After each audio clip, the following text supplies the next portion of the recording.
You ever wondered what would happen if Monsters Inc. decided to go adult? You get this book by Radar.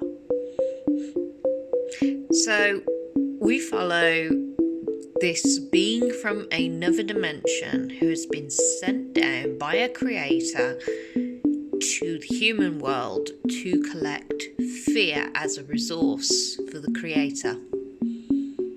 I know, right? That was the vibe I got as well.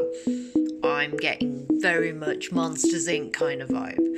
But this is so much darker, and I love the route that he took with this, because we're not just seeing this creature trying to take fear from a child.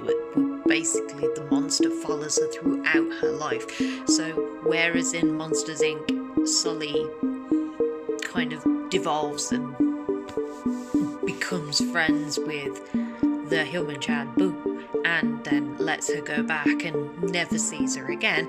This is different. This is if the monster stuck around and kind of hung out through the entirety of this child's life. That means they get to see the innocence kind of slowly, painfully get ripped away through years of trauma and life and different circumstances, leading Kendra to different choices in her life.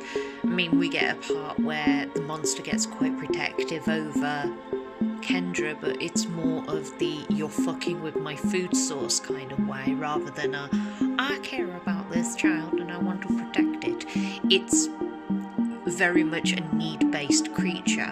It doesn't have any motives to protect, but more keep the substance of its food source going. So obviously, the creator keeps sending this creature back through to the human planes in different settings of time, and you get to see the changes that have been pushed through Kendra's life. You get to see the changes of her nightmares, her fears, her doubts, her changes to her morality. Like, you get to see the growth of time in such a short story. It's really thought-provoking. Like, you're diving into the psyche of a person, and this creature is now like, how am I the monster when the world seems to be a bigger monster than I can ever be? So how am I supposed